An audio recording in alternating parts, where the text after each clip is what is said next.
அல்ஹம்துலில்லாஹ் அல்ஹம்துலில்லாஹி ரப்பில் ஆலமீன் வஸ்ஸலாத்து வஸ்ஸலாமு அலா சய்யிதினா நபியினா வ மௌலானா முஹம்மதின் வ அலா ஆலி சய்யிதினா வ நபியினா வ மௌலானா முஹம்மதின் வ பாரிக் வ ஸல்லிம் அலைஹி.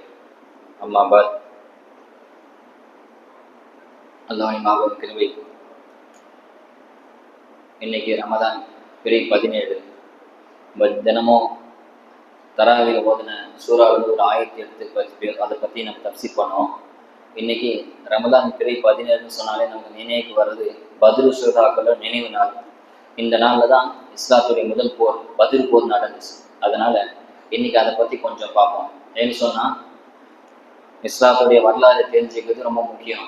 நம்ம எப்படி இஸ்லாம் ஆனோம், இஸ்லாத்துடைய அடிப்படை என்னன்னு சொல்லி நம்ம தெரிஞ்சுக்கணும். வரக்கூடிய எதிர்வர நம்ம சமுதாயத்துக்கு அதை பற்றி நம்ம சொல்றது நம்ம கடமையாக இருக்குது. அந்த அடிப்படையில் பத்ரை பற்றி இன்னைக்கு கொஞ்சம் சில விஷயங்களை பார்ப்போம். அல்லாஹ் தாலா பத்ர் நடக்க வேண்டியது அல்லாவோட ஏற்பாடு. அல்லாஹ் பத்ர் போர் நடக்க வச்சான். இஸ்லாத்துல முதல் போர் பத்ர் போர் தான். ஸல்லல்லாஹு கலந்துக்கிட்ட முதல் போர் பத்ர் போர் தான். எல்லாரும் சொல்ற மாதிரி, மற்றவங்க சொல்ற மாதிரி இஸ்லாம் வாளால சண்டையாலெல்லாம் பரவானது கிடையாது. இஸ்லாம் முழுக்க முழுக்க இஸ்லாம் வாளால பரவானதே கிடையாது. ஏன்னு சொன்னா பத்ர் போர் நடக்கும்போது ஸல்லல்லாஹு வயசு 55 வயசு, ஸல்லல்லாஹு 40 வயசு நுபுவத் அடைஞ்சாங்க. 15 வயசுக்கு அப்புறம் தான் பத்ர் போரே நடந்துச்சு. தள்ளார வயசுல, அதாவது முதுமை வயசுல தான் ஸல்லல்லாஹு பத்ர் போரை முதல்ல கற்றுக் கொடுத்தாங்க. ஏன் ஸல்லல்லாஹு சொன்னாங்க சொன்னா, எல்லாத்துக்கும் அடிப்படை யாருன்னு சொன்னா, ரோல் மாடல் யாருன்னு சொன்னா ஸல்லல்லாஹு அவங்க தான். ஸல்லல்லாஹு சொன்னாதான் நமக்கு தெரியும் போர்னா என்ன, அது எப்படி செய்யணும், அதுக்குடைய வழிமுறை என்ன, அது நடைமுறை என்னன்னு சொல்லி ஸல்லல்லாஹு கற்றுக் கொடுத்தாதான் நமக்கு தெரியும். அதை கற்றுக் கொடுத்தா அல்லாஹ் பதில் ஏற்படுத்தான்னு சொல்லி ஒரு அறிவிப்புல வருது. பத்ர் போரோட நிபந்தனை என்னன்னு சொல்லி கற்றுக் கொடுத்தாங்க. பெண்களை கொல்லக்கூடாது, சிறுவர்களை கொல்லக்கூடாது, முதியவர்களை துன்புறுத்தக்கூடாது, மரங்களை, மிருகங்களை, ஆடு மாடுகளை, கால்நடைகளை சித்தவதை செய்யக்கூடாது, உலக அமைதியை கெடுக்கக்கூடாது, பொது சொத்தை சேதம் பண்ணக்கூடாது, இப்படின்னு போருக்கு சில விதிமுறைகள்லாம் ஸல்லல்லாஹு கற்றுக் கொடுத்தாங்க. அதுக்கு தான் ஸல்லல்லாஹு பத்ர் போரை ஏற்படுத்தினாங்க. இன்னும் சொல்ல போனா பெரிய பெரிய தலைங்கள்லாம் பத்ர் போரில் கலந்துக்கிட்டாங்க. அபூபக்கர் சித்திக் ரலியல்லாஹு அன்ஹு, உமர் ரலியல்லாஹு அன்ஹு, உஸ்மான் ரலியல்லாஹு அன்ஹு, அலி ரலியல்லாஹு அன்ஹு, அப்துர்ரஹ்மான் அவுஃப் ரலியல்லாஹு அன்ஹு, இப்படி இஸ்லாத்துடைய பெரிய பெரிய தலைகள்லாம் பத்ர் போரில் கலந்துக்கிட்டாங்க. அதே மாதிரி எதிர்த்தரப்பும் சாதாரணம் கிடையாது. எதிர்பார்ப்புலையும் பெரிய பெரிய தலைகள்லாம் கலந்துக்குச்சு. அபூ ஜஹல், உத்பா, ஷைபா அப்படின்னு சொல்லி பெரிய பெரிய தலைகள்லாம் பத்ர் போர்ல கலந்துட்டாங்க. 2 பேருமே பெரிய அணி. அதே மாதிரி ஸல்லல்லாஹு அலைஹி வஸல்லம் போர்க்களத்துல முதல் நாளா நின்று அணி வகுத்து போர் தலைமை எடுத்து நடத்தினாங்க ஸல்லல்லாஹு. வேற எந்த போர் ஸல்லல்லாஹு சும்மா வழி நடத்துவாங்க, சொல்லுவாங்க போங்க இந்த ஆள் சகிதாக வெற்றிக்குன்னு சொல்லி அனுப்புவாங்க. ஆனா பத்ர் போர்ல ஸல்லல்லாஹு நேரடியாக கலந்துக்கிட்டாங்க. பத்ர் போர் இஸ்லாத்துல முக்கியமான போர். பத்ர் போர் மட்டும் நடக்கல, அதுல நம்ம வின் பண்ணல, ஜெயிக்கலன்னு சொன்னா இஸ்லாம் அப்படி இருந்திருக்காது. இப்ப 200 கோடி முஸ்லிம்கள் இருக்கிறாங்கன்னா அது காரணம் சொன்னா பத்ர் போர் தான். பத்ர் போர் ஒன்று நடக்கலன்னு சொன்னா முஸ்லீமே இருந்திருக்க மாட்டாங்க. இதை நான் அல்லாவே சொன்ன குர்ஆன்ல, பத்ர் போர் நடக்கலன்னு சொன்னா இஸ்லாமே கேள்விக்குறியா இருக்கும். ஏன்னா பத்ர் போர் அந்த 313 சஹாபாக்கள் வச்சுதான் இந்த இஸ்லாமே இப்ப வளர்ந்துச்சு. பத்ர் போர் நடக்கிறதுக்கு முன்னாடாக மதீனாவுல ஸல்லல்லாஹு மஷூரா பண்றாங்க. அதுக்கு முன்னாடி நம்ம தெரிஞ்சுக்கிற விஷயம் என்னன்னு சொன்னா, போர் என்பது எதுக்கு நடக்குதுன்னு சொன்னா நம்மளால வீணா போர் செய்யறதே கிடையாது. இஸ்லாத்துல எந்த போருக்கு பத்ர் எடுத்துங்க, ஹுனைன் எடுத்துங்க, உஹத் எடுத்துங்க, ஹந்தக் எடுத்துங்க, தபூக் எடுத்துங்க, கைபர் எடுத்துங்க, எந்த போருமே நம்மளா போய் போர் செய்யறாங்க. அது போர் வந்தா நம்ம செய்வோம். எதிரிகள் நம்ம தொந்தரவு பண்றாங்க, ஆக்கிரமிக்கிறாங்க, இல்ல போர் செய்ய சொல்லி பேசிக்கிறாங்கன்னு சொன்னா ஸல்லல்லாஹு போருக்கு ஏற்பாடு பண்ணுவாங்க. அப்படி போர் எப்படின்னா, எதிரி துன்புறுத்துறாங்க, அவனால ஆபத்து வருதுன்னு சொன்னா போர் செய்வாங்க. ஏன் வந்ததுக்கு அப்புறம் செய்யறாங்கன்னு சொன்னா அது முறை கிடையாது. உதாரணத்துக்கு உடம்புல ஒரு கட்டி வருது, கட்டி வரும்போது ஆரம்பத்தையும் அதை சிகிச்சை செஞ்சு சரி பண்ணிடும். அது வானா பெருசாக பார்த்துக்கிறாங்க அப்படின்னு சொல்லி அந்த கட்டி பெருசாக இந்த விரல எடுக்கிற வரைக்கும் நம்ம வெயிட் பண்ணக்கூடாது. அது ஆரம்ப ஸ்டேஜ்லேயே கிட்னியில கல் வருதுன்னு சொன்னா ஆரம்பத்திலே வைத்து மாத்திரையிலே கிளியர் பண்றாங்க. ஆரம்பத்திலே கல் கொடுத்து சொன்னா மாத்திரை போட்டு கிளியர் பண்ணோம், கரைஞ்சிடும் கல் மாத்திரையிலே. நீங்க அப்படியே விட்டுட்டீங்கன்னு சொன்னா அந்த கல் பெருசாக ஆபரேஷன் வரைக்கும் போயிடும். இது முட்டாள்தனம். ஆரம்ப ஸ்டேஜ்லேயே கிளியர் பண்ணிடுவாங்க. ஸல்லல்லாஹு ஆரம்பத்தை கிள்ளி எரிஞ்சாங்க. நம்மனால எதிரிக்கு ஆபத்து வருதுன்னு சேர்ந்தா போர் செஞ்சு ஆரம்பிச்சுவாங்க. இல்ல எதிரிங்க நம்ம அத்துமீறி வந்துட்டாங்கன்னு சொன்னா போர் செய்வாங்க. இஸ்லாத்துல எந்த போருமே ஸல்லல்லாஹு அந்த வம்சத்துல எந்த போருமே நாட்டை ஆக்கிரமிக்கணும், நம்ம உடமை பெருசாக்கணும், நம்ம அஸ்திவாரத்தை பெருசாக்கணும், அதாவது நம்ம ஊரை பெருசாக்கணும், எல்லாத்தையும் அபகரிக்கணும், சொத்தை அபகரிக்கணும், பணத்துக்காக, பதவிக்காக, நாட்டுக்காக எந்த போருமே நடக்கல. இஸ்லாத்துல முழுக்க தற்காப்புக்காக தான் நடந்துச்சு இஸ்லாம் போர். எதுவுமே இஸ்லாம் வாழாதிய சண்டையாட போராட இஸ்லாம் பரவந்தே கிடையாது. முழுக்க இஸ்லாம் சமாதானம், அமைதியான மார்க்கம் தான் இஸ்லாம். போர் நடக்கிறது மதீனா மஷூரா பண்றாங்க. 40 வயசுக்கு ஸல்லல்லாஹு நுபுவத் வராங்க. எதிரிகள் தொல்லை அதிகமா இருக்குது. 12 வருஷம் மக்கால சல்லல்லாஹு சித்திரவதை பண்ணாங்க. என்னென்ன பண்ண முடியும் எல்லாத்தையும் முஸ்லீம்கள் சித்திரவதை பண்ணாங்க. அதுக்கப்புறம் மதினாவுக்கு எதிரி செஞ்சு வந்தாங்க. மதினாவும் சும்மா உள்ள காப்பீர்கள் 2 வருஷம் ரொம்ப சித்திரவதை பண்ணாங்க. மொத்தம் 15 வருஷம், 12 வருஷம் இங்க ஒரு 3 வருஷம், 15 வருஷம் ரொம்ப சித்திரவதை பண்ணாங்க. சல்லல்லாஹு ஒரு கட்டத்துல பொறுமை இறந்துட்டு போர் செய்யலாம்னு சொல்லி மசூரா செய்யறாங்க. மசூரா அபூபக்கர் சித்திக் சொல்றாங்க, நான் இனிமே போர் செய்யலாம், அனுமதி கொடுங்க அப்படின்னு. அப்புறம் 2வது கதாதர் வந்திருக்கிறாங்க. அவங்களும் நான் இங்க போர் செய்யலாம் சொல்லி சின்ன சின்ன வார்த்தையில அழகான வார்த்தை சொல்லி முடிச்சுக்கிறாங்க. நான் சலசல் திருப்தியாக உமர் இல்லையா நான் இனிமே அனுமதி கொடுங்க, நில்லுங்க, போர் செஞ்சலாம் உமர் சொல்றாங்க. ஆனா சலசல் திருப்தி ஆகல. ஏன் திருப்தி ஆகலன்னு சொன்னா இவங்க எல்லாம் மதினா, இவங்க எல்லாம் மக்காவாசிகள். அபூபக்கர் உமர் எல்லாம் மக்காவாசிகள். மக்காவுக்கு எல்லாரும் ஹிஜ்ரத் செஞ்சு மதினாவுக்கு வந்தாங்க. உள்ளூர்காரங்க யாருக்கும் வாங்கி திறக்கல.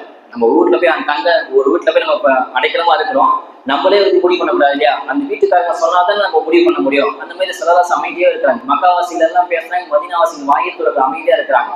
சல்லல்லாஹு கடைசி வரைக்கும் போர் செய்யலாமா மசூரா நீண்டுட்டே இருக்குது. கடைசியா சஅத் இப்னு முஆத் ரலியல்லாஹு அன்ஹு அவங்க எழுதிக்கிறாங்க. அவங்க வயசு வந்து 20 வயசுக்குள்ளதான். ஆக சின்ன சஹாபி, சின்ன வயசுல இளம வயசு 20 வயசுக்குள்ளதான் சஹாபியோட வயசு. அவங்க எழுதிக்கிறாங்க, எந்திரிச்சு பேசுறாங்க. புகாரில அந்த ஹதீஸ் பதிவு செய்யப்பட்டது. நீண்ட வசனம், அழகான கவிதை நடையில சாதி மாதிரி பக்கம் பக்கம் வசனம் பேசுறாங்க. நாயகமே ரசூலே, நீங்க நாங்க பேசணும்னு சொல்லி நீங்க சந்தேகப்படுறீங்களா? ஒட்டுமொத்த மதீனாவாசிகள் சார்பாக, மதீனாவாசி யாரெல்லாம் இருக்கிறாங்களோ அவங்க எல்லாருடைய சார்பாக நான் ஒருத்தன் பேசுறேன். நான் பேசினா எல்லாருக்கும் பேசுற சமம். அதாவது எல்லாரும் பேச முடியாது இல்லையா? அவங்க எல்லா சார்பாக நான் பேசுறேன். நாயகமே போருக்கு அனுமதி கொடுங்க, போர் செய்யலாம். நீங்க உண்மையால நீங்க சொல்றத அனுப்புறோம், உங்களை ரசூலா ஏத்துக்கிறோம், போறது காட்டி ஓட மாட்டோம், நீங்க என்ன சொன்னாலும் செய்வோம்னு சொல்லி நீண்ட வசனம் பேசுறாங்க. கடைசியா சொல்றாங்க அவங்க, நாயகமே அதோ தெரிஞ்சு பாருங்க கடல், அந்த கடல்ல குதிச்சு உயிரை விடுவோம்னு சொன்னா நாங்க எல்லாரும் உயிரை விடுவோம், ஏன்னு கேள்வி கேட்க மாட்டோம் அப்படியே சொல்றாங்க. கடலை பார்த்து நீங்க போய் மதீனாவாசி எல்லாரும் போய் மூழ்கிங்க அப்படின்னு சொன்னா எல்லாரும் போய் மூழ்கிடுவோம். ஏன் மூழ்க சொல்லி எதுக்கு மூழ்கணும் கேள்விதான் கேட்க மாட்டோம். நீங்க என்ன சொன்னாலும் கட்டுப்படுவோம். போர் செய்யணுமா சொல்லுங்க, போர் செய்யணும். போறது காட்டு ஓட மாட்டோம், கடைசி வரைக்கும் நீண்ட காலத்துக்கு போர் செய்வோம்னு சொல்லி சாதிக்கு மாத்திரம் நீண்ட வசனம் பேசுறாங்க. சல்லல்லாஹு திருப்தி ஆயிட்டாங்க. நான் போர் செய்யலாம் சொல்லி சல்லல்லாஹு அப்பதான் திருப்தியான மசூரா முடிவு செய்யறாங்க. மதீனாவாசிகள் சொன்னதுக்கு அப்புறம் தான் முடிவு செய்யறாங்க.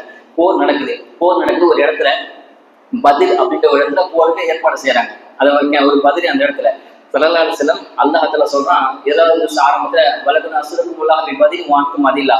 மொத்தமே 313 பேர் தான் முஸ்லிம்கள். 313 பேர் அதுக்கப்புறம் முஸ்லிமே கிடையாது. ஆனா எதிரிகள் 1000 பேர் இருக்கிறாங்க. 1000 பேரை 313 பேர் எதிர்கொள்றாங்க. அல்லாஹ் தஆலா சொல்றான், குர்ஆன் அல்லாஹ் தஆலா சொல்றான், அல்லாஹ் எப்படி காட்டினா சொன்னா, எதிரிகள் கண்ணுக்கு முஸ்லிம அதிகமா காட்டினான். எதிரிகள் பாக்குறாங்க, பார்த்தா முஸ்லிம குறைவா காமிச்சானா. என்னன்னா இவங்களை ஈஸியா அடிச்சுட்டு போயிடலாம், கொஞ்சம் பேர் தானே அப்ப முஸ்லீம் கம்மியா காமிச்சான். முஸ்லிம்கள் கண்ணுக்கு காஃபிர்களை கம்மியா காமிச்சான். 1000 பேர் சிறுமையா காமிச்சான். ஏன்னா மன வலிமையை உடைச்சிடக்கூடாது இல்லையா? அதனால சிறுமையா காமிச்சான். கொஞ்சம் பேர் தான் அவங்க கண்ணுக்கு சிறுமையா காமிச்சா, அவங்களுக்கு கம்மியாவும் அவங்க இவங்களுக்கு கம்மியாவும் சொல்ல அல்லாஹ் காமிச்சான். இதுதான் அல்லாஹ் குர்ஆன்ல சொல்றான், வாக்கு மதியில நீங்க கம்மியா இருந்தீங்க. ஆக இப்படி போர் நடக்குது. போர் செய்யறதுக்கு முன்னாடி சில அற்புதங்கள் நடக்குது. இந்த போர் முழுக்க எதுக்குன்னு சொன்னா, காஃபிருக்கும் முஸ்லிமுக்கும், உண்மைக்கும் அசத்திக்கும், சத்தியத்துக்கும் அசத்திக்கும், உண்மைக்கும் பொய்யுக்கும் பிரிச்சு காட்டதான் இந்த போர் நடந்துச்சு. போர்ல நிறைய விஷயங்கள் நடக்குது. முஸ்லிம்களுக்கும் காஃபிர்களுக்கும் நடக்குது. அங்க சகோதர அண்ணன் தம்பி பார்க்கல. ஒரு கட்டத்துல முஸ்லிம் தரப்புல அப்பா இருக்கிறாரு, எதிர் தரப்புல மகன் இருக்கிறாரு. முஸ்லிம் தரப்புல அண்ணன் இருக்கிறாரு, எதிர் தரப்பு தம்பி இருக்கிறாரு. ஆனாலும் போர் செய்யறாங்க. அங்க ரத்த பந்தம் சொந்தம் தடுக்கல. இஸ்லாம்ல ஒண்ணு மட்டும்தான் அவங்களுக்கு ஒரே குறிக்கோளா இருந்துச்சு. சொல்றாங்க, அபூபக்கர் சித்திக் போர்க்களம் முடிஞ்சு சொல்றாங்க, அப்போ அபூபக்கர் சித்திக் இஸ்லாம் ஆனாங்க. அபூபக்கர் மகன் அப்துல் ரஹ்மான் ரலியல்லாஹு இஸ்லாம் ஆகல. பின்பு இஸ்லாம் ஆனதுக்கு அப்புறம் அந்த விஷயத்தை பேசுறாங்க. தந்தையை உங்களுக்கு தெரியுமா, பதில் போர்க்களத்துல என் வாழ்க்கை கிட்ட சமீபத்தில் நீங்க வந்துட்டீங்க. யாரு? அப்துல் ரஹ்மான் ரலியல்லாஹு இஸ்லாம் ஆவதுக்கு முன்பாக பதில் போர்ல கலந்துக்கிறாங்க. ஆனா பதில் போர்ல கொஞ்ச நாள் கழிச்சு அப்துல் ரஹ்மான் அபூபக்கர் சொல்றாங்க, தந்தைகிட்ட சொல்றாங்க, தந்தையே உங்களுக்கு விஷயம் தெரியுமா, நீங்க பதில் போல அவளுக்கு சமீபத்தில் இருந்தீங்க, நான் நினைச்சுதான் உங்களை விட்டு இருக்கலாம், ஆனா நீங்க தந்தை அப்படின்னு சொல்லி பார்த்து விட்டுட்டேன் அப்படின்னு அப்துல் ரஹ்மான் சொல்றாங்க. அதுக்கு அபூபக்கர் சொல்றாங்கன்னா, எனக்கு மட்டும் அந்த சந்தர்ப்பம் கிடைச்சிச்சு சொன்னா உன்னை நான் விட்டு இருப்பேன். அப்ப மகன், தந்தை மகன், அண்ணன் தங்கை உறவெல்லாம் பார்க்கல, இஸ்லாம் மார்க்கம் ஈமான் அதைதான் பார்த்தாங்க. முசைலிம் ரலியல்லாஹு மிகப்பெரிய கோடீஸ்வரன், பணக்காரன்.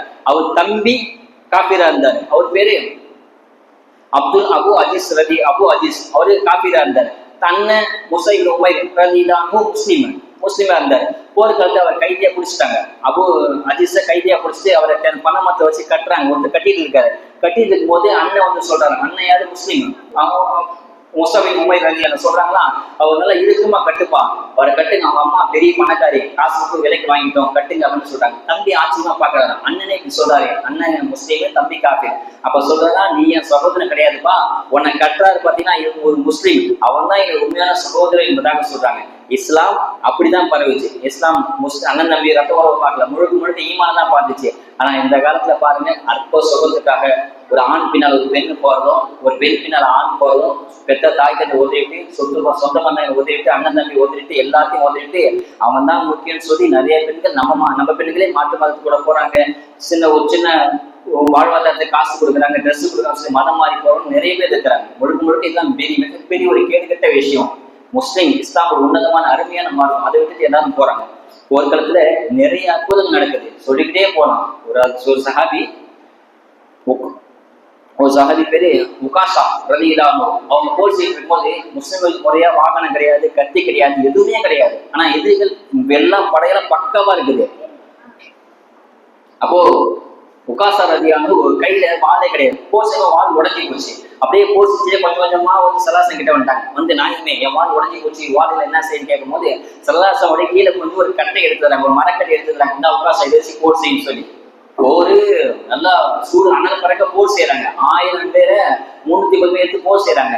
உகாஷ் வால் உடஞ்சி போச்சு, நான் என்ன பண்றது அப்படியே போர் செஞ்சுட்டு கொஞ்சம் கொஞ்சமா சல்லாசம் கிட்ட வந்துட்டு கேட்கிறாரு, இந்த சம்பவம் திரும்ப கேட்க வாய்ப்பு கிடைக்காது, அதனால சம்பவத்தை கவனமா கவனிங்க, இதை அடுத்த தலைமை எடுத்து சில பேர் கொடுக்கும் நம்மளுக்கு. அதனால நோக்கம் ஃபுல்லா நம்ம ஃபோக்கஸ் ஃபுல்லா இந்த பயம்ல தான் இருக்கும். பயம் சாதாரணமா பேசுறது கிடையாது. காலில இருந்து ப்ரிப்பேர் பண்ணி உங்களுக்காகவே இப்பதான் பேசணும்னு ப்ரிப்பேர் பண்ணி பேசுறாங்க. சம்பவத்தை பயனை தெளிவா கவனிங்க.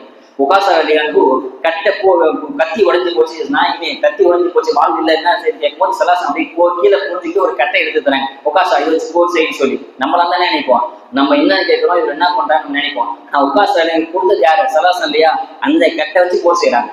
பதில் போர்க்களத்துல வாழ்வாசாலமா இடி கத்தி அம்பு எல்லாம் கண் முன்னாடி நிற்குது. அந்த கட்டை வச்சு உகாஷ் சஹீஹான ஹதீஸ், புகாரில பதிவு செய்யப்பட்ட ஹதீஸ் நான் உங்களுக்கு சொல்லிட்டு இருக்கேன். அந்த கட்டை வச்சு உகாஷ் வீரதினமா போர் செய்யறாரு. அந்த கட்டை எப்படிப்பட்ட கட்டை, அதையும் புகாரில பதிவு செய்யலாம். இப்படி எதிரி போட்டு தூக்கி போட்டோம்னு சொன்னா அது அடிச்சு திருப்பி கையில வருமா, ஒரு செவத்தை பார்த்து பந்த தூக்கி போட்டா பந்து அடிச்சு நம்ம கையில வருதோ, அதே மாதிரி அந்த கட்டை எதிரி மேல தூக்கி போட்டா எதிரி அடிச்சு திருப்பி கையிலே வந்துடுமா. அந்த கட்டையை கடைசி வரைக்கும் வச்சிருந்தாராம். சல்லல்லாஹு காலத்தை வச்சிருந்தாங்க, சல்லல்லாஹு வஃபாத் ஆயிட்டாங்க. திரும்ப அபூபக்கர் சித்திக் காலத்தை வச்சிருந்தாங்க, உமர் அலி காலத்தை வச்சிருந்தாங்க, உஸ்மான் அலி காலத்தை வரைக்கும் அந்த கட்டையை வச்சுனா அதுவும் வஃபாத் ஆயிட்டாங்க. உகாஷா வஃபாத் ஆயிட்டாங்க. மற்றவங்க சஹாபாலாம் கேட்கறாங்க, ஏன்பா இஸ்லாம்ல வளர்ந்துச்சு, வாழை போர் செய்யா அப்படின்னு சொன்ன உடனே உகாஷா சொல்றாங்களா, இது சாதாரண கட்டை கிடையாது, சல்லல்லாஹு கைப்பட்ட கட்டை, இந்த கட்டையை தான் போர் செய்யும் சொல்லி எல்லா போருக்கும் அந்த கட்டையை வச்சா போர் செஞ்சாராம். வரலாற்று பதிவு செய்யறாங்க. அவ்வளவு பெரிய வீரதீரமான போர் ஆக்ரோஷம் நடக்குது. ஒரு 3 இடத்துல அல்லாஹ் சொல்றா மலக்குமார் வச்சு போர் செஞ்சாராம். ஒரு ஆயிரத்துல சொல்றா 1000 பேர் என்ன, அப்புறம் 3000 பேர் என்ன, கடைசியா 5000 பேர் மலக்குகள் அந்த போர்க்களத்துல போர் செஞ்சாங்க. சஹாபாக்கள் சொல்றாங்க, நான் எதிரியை வெட்ட வாழ ஓங்குவேன், ஆனா அவ தலை துண்டா கீழே கிடக்குமா. இவங்க பண்ணிருக்க மாட்டாங்க. அந்த அளவுக்கு மலக்குமார் பதிவு செய்யறாங்க. பதில் போர்ல வெள்ளை தலப்பா கட்டி மலக்குமார் போர் செஞ்சாங்க. பொனை போர்ல சந்தன கல தலப்பா கட்டி போர் செஞ்சாங்க என்பதாக ஹதீஸ்ல வருது. ரொம்ப வீரதீரமா போர் செய்யறாங்க. குறிப்பா ஸல்லல்லாஹு அலைஹி வஸல்லம் யாரெல்லாம் காட்டினாங்களோ, ஒரு கட்டத்துல சல்லாசம் போருக்கு முன்னால சல்லாசம் தொழுதுட்டு இருக்கிறாங்க. தொழுதுட்டு இருக்கும் போது அந்த இடத்துல ஒரு ஒட்டகத்துக்கு பிரசவம் நடக்குது. பிரசவ கழிவு இருக்கு இல்லையா, பெண்களுக்கு பிரசவமான கழிவு வரும் இல்லையா, அந்த ஒட்டகத்துக்கு குட்டி போட்டோட கழிவு வரும். அந்த கழிவு கிலோ கணக்குல இருக்குமா. அதை தூக்க முடியாம தூக்கிட்டு வந்து சல்லாசம் சஜிதா செய்வது மேல தூக்கி போட்டாங்க. ஒட்டக கழிவு அவ்வளவு அறுபதுபா ரொம்ப பயங்கரமா நாத்தம் அடிக்கும். அந்த கழிவை கொண்டு சலாசம் மேல போட்டாங்க. சலாசம் சஜிதா எந்திரிக்க ரொம்ப கஷ்டப்பட்டாங்க. அப்போ பாத்தீங்கன்னா அது மகள் வந்துதான் அதை கிளியர் பண்ணி தூங்கினாங்களாம். அதை போட்டவங்க எல்லாரும் ஒரு 7-8 பேர் இருப்பாங்க. அது சலாசல் அந்த கழிவு போட்டோடனே அந்த பக்கத்துல உட்காந்து சிரிக்கிறாங்களா. எந்த அளவுக்கு சிரிக்கான்னு சொன்னா கீழே உழுந்து சிரிக்கிறாங்க. சிரிப்பு அடக்க முடியாம அப்படியே படுத்து சிரிக்கிறாங்க. அதான் உழுந்து சிரிக்கன்னு சொல்லுவாங்க. அந்த மாதிரி சிரிச்சாங்க. அந்த எல்லா பாவிகளும் அந்த பதில் போல சகிதாங்க. பதில் போல கொல்லப்பட்டாங்க. ஒருத்தரோட அபுஜஹல், உத்பா, ஷைபா அவங்க எல்லாரும் பதில் போல கலந்துட்டாங்க. அதுக்கப்புறம் என்ன போல கலந்து, ஏன்னா அவங்க சகிதாயிட்டாங்க. அந்த போர் நடக்கிறது முன்பாக ஸல்லல்லாஹு அலைஹி வஸல்லம் நைட்டு இரவா வந்து வட்டம் போறாங்க. ஒரு இன்ஜினியர் மேப் போடுற மாதிரி போட்டு இங்க விட்டு வா, இங்க ஷைபா, அங்க அபு ஜஹல் அப்படின்னு சொல்லி பட்டம் போடுறாங்க. என்ன வட்டம் போட்டாங்க மறுநாள் காலையில் தெரியுதா? சலாசை எங்க வட்டம் போட்டாங்களோ அந்த இடத்துல அவங்க தலை கிடக்குதான். கொஞ்சம் கூட இந்தி பேசல, அதே இடத்துல அவங்க தலை கிடக்குதான். அந்த அளவுக்கு சலாசம் துல்லியமா மேப் போட்டாங்க. அதே மாதிரி அவங்க இடத்துல வெட்டப்பட்டாங்க. அல்லாஹ் ரசூல் பக்கச்சேரி வேணா அல்லாஹ் மிகப்பெரிய தண்டனை கொடுக்க மாட்டான். சின்ன விஷயத்தை வச்சு அல்லாஹ் அழிச்சிருவான். அபூ ஜஹல் எவ்வளவு பெரிய குடும்பம் எல்லாத்துக்கும் தெரியும். அவன் எப்படி தெரியுமா போர்க்கத்தை முதல்ல அடிச்சது யார் தெரியுமா? ஒரு சின்ன சஹாபி 2 பேர், முஆது முஅப்பித், சின்ன பசங்க. அவங்க போர்க்கத்தை உள்ள வந்து அப்துல் ரஹ்மான் அவுஃப் கேட்கறாங்களாம். அபூ ஜஹல் ஒருத்தர் இருக்கானே, அவன் யாரு அப்படின்னு. ஏன்பா நீ கேட்கற? போர்க்க நடுவுல கேட்கறாங்களாம். அப்துல் ரஹ்மான் அவுஃப் கேட்கறான், நீ ஏன் பார்த்தலாம் கேட்கறேன். அவங்க அந்த முஆதுக்கும் என்ன விஷயம் சொல்லவே தெரியல. ஒன்னே ஒண்ணு சொன்னாங்க, எப்ப பார்த்தாலும் சலாத்தை திட்டிட்டே இருக்கிறாங்க. அவரு சலாத்தை திட்டிட்டே இருக்காங்க மட்டும்தான் தெரியல. கொடுமைப்படுறது தொந்தரவு பண்றது அவங்களுக்கு சொல்ல தெரியல. அந்த அளவுக்கு இளம் பருவம் பிஞ்சு பசங்க. அவங்க சொல்றாங்களா, எப்ப பார்த்தாலும் சலாசம் அந்த அபூ ஜஹல் திட்டிட்டே இருக்கானாமே, அவனை பார்க்கணும் அப்படின்னு சொன்னோடனே, ஏன்பா அவனுக்கு ஒண்ணும் பண்ண முடியாதுன்னு, எனக்கு நசீபு தான், நான் அவனை கொள்றேன், என்ன அவன் கையில நான் சாவுறேன், நான் அவனை அடிக்கணும்னு சொல்லி சொன்ன உடனே அப்துல் அவுஃப் அதோ இருக்கான் பாரு, அவன் தான் அபூ ஜஹல் கையை காமிச்சு அவுட்டாங்க போர்க்களத்துல. இவங்க கொஞ்சம் கொஞ்சமா சின்ன பசங்க இல்லையா, போறது நடுவில் பூந்து போய் அந்த முஆது முஅப்பித் போய் அபூ ஜஹல் அடிக்கிறாங்க. அடிச்சு கீழே படுத்து அவங்க எவ்வளவு முடியும் அவங்க வெட்டி சாய்ச்சறாங்க. கடைசியா நான் சாவர உயிர் அப்படியேதான் இருக்குது. போர்லாம் முடிஞ்ச பிறகு சலாசம் கூப்பிட்டு இப்னு மஸ்ஊத் சொல்றாங்க, அபூ ஜஹல் என்ன பாரு அப்படின்னு சொன்ன உடனே அந்த போர்க்களத்தை தேடி பார்த்தா அபூ ஜஹல் குத்துயிர் கொலையுமா மௌத்தாகம் அப்படியே கிடக்குறான். அப்ப அவன் சொல்றானா, அப்பயே அவன் திமிரு அடங்கல. என்ன தெரியுமா சொல்றான்? அவன் உயிர் போற சமயத்துல, என்ன மாதிரி ஒரு வீரனை, என்ன மாதிரி ஒரு பெரிய ஆள நீங்க கொலை பண்ணிருக்கீங்களான்னு கேட்கறான். எவ்வளவு திமிரான பேசு.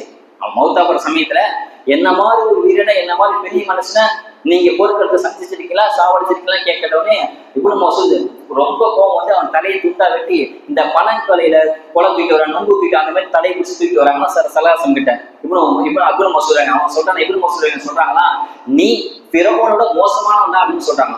இதே வந்து சலாசம் அந்த தலையை பார்த்து சொன்னாங்கன்னா, இவன் இருக்கான் பாத்தீங்களா, இந்த உம்மத்தோட ஃபிரௌன், ஹாதி உம்மத்து ஃபிரௌன், இவன் தான் இந்த உம்மத்தோட ஃபிரௌன் என்பதாக சொல்றாங்க. அவ்வளவு பெரிய மோசமானவன்.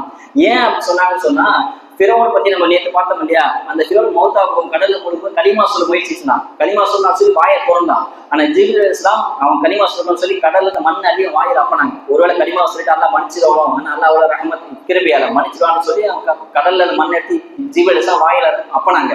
அந்த ஃபிரௌனே கலிமா சொல்ல முயற்சித்தான். ஆனா இவன் மௌத்தாக்கும் கலிமா சொல்லல, அப்பயும் பெருமடிச்சான். நான் எவ்வளவு ஆள் தெரியுமா, என்ன வீட்டுட்டீங்க அப்படின்னு சொல்லி பெருமடிச்சான். இவன் ஃபிரௌன மோசமான அப்படின்னு சொல்லி சொல்றாங்க. இந்த அளவுக்கு அவ்வளவு பெரிய சம்பவம் நினைச்சான். அபூ லஹப் போருக்கு வரல, சலாசம் சாச்சான்னு சொல்லுவாங்க. அபூ லஹப் போருக்கு வரல. அவன் ஏதோ உடம்பு சரியாம வீட்டுல மதினா அந்த எல்லையிலே நின்று இருக்கிறாரு. போர் முடிச்சு வருவாங்க சொல்லி காத்துட்டு இருக்காங்க. போர் முடிச்சு எல்லாம் வந்தவொடனே என்னாச்சு ஜெயிச்சிங்களான்னு கேட்கிறாரு. யார்கிட்ட? காஃபிட்ட கேட்கிறாரு. அதுக்கு அவங்க சொல்றாங்கன்னா, யாரு? அபூ சுஃபியான். அவன் தான் சொல்றான், அபூ சுஃபியான். அது ஏன்பா கேட்கிறேன், யாரும் பெருசா மலக்கு மாதிரி இருக்கு, யாரோ வந்தாங்க வானத்து பூமிக்கு நடுவில் இருந்தாங்க, பெரிய பெரிய ஆதான பாவம் உங்களோட எல்லாம் அடிச்சு போறது நம்ம தோத்துட்டோம்னு சொல்லிட்டு இருக்கும் போதே அபூ சுஃபியான் கூட ஒருத்தர் இருந்தார். அவர் பேர் ரபியா ரலியல்லாஹு அன்ஹு. அவங்க முஸ்லீம் ஆயிட்டாங்க. ஆனா முஸ்லீம் இஸ்லாம் வெளிப்படுத்தல. அவர் காஃபிர் கூட தான் இருக்கிறாரு. அவர் சொல்றாரா, வல்லாஹி தில்கல் மலாயிகா, அவங்க யாரும் கிடையாது, அவங்க தான் மலக்கு கத்துறாராம்.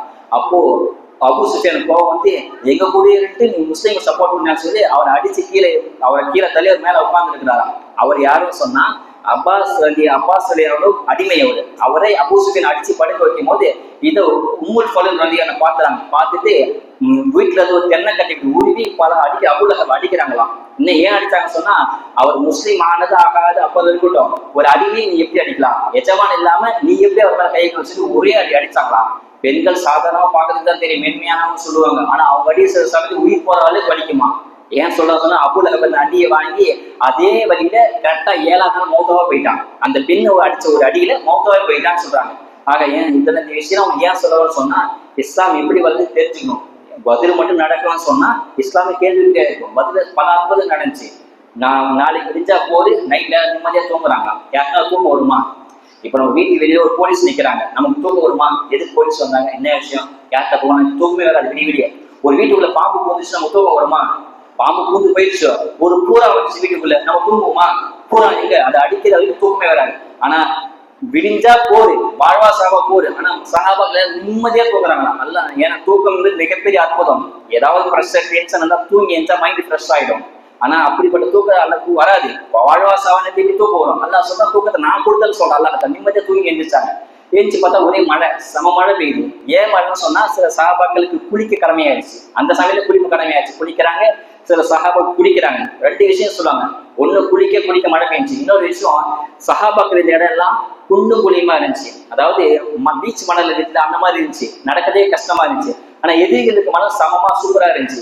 ஒரு மழை பெய்ஞ்ச உடனே எதிரி இருக்கிற மனம் எதிரிகள் இருக்கக்கூடிய இடம் சேறு சகதியுமே ஆயிடுச்சு. நடக்க முடியாம ஆயிடுச்சு. இவங்க இருக்கக்கூடிய மணல் சமமா அழகா மெதுவா நடக்கிற மாதிரி தண்ணி பட்டா மணல் எப்படி ஆயிடுச்சா. அந்த மழை இடத்தோட மாத்திட்டாங்க. இப்படி நிறைய அற்புதங்கள் சொல்லுவாங்க. மனக்கு மேல நாங்க போர் செஞ்சாங்க.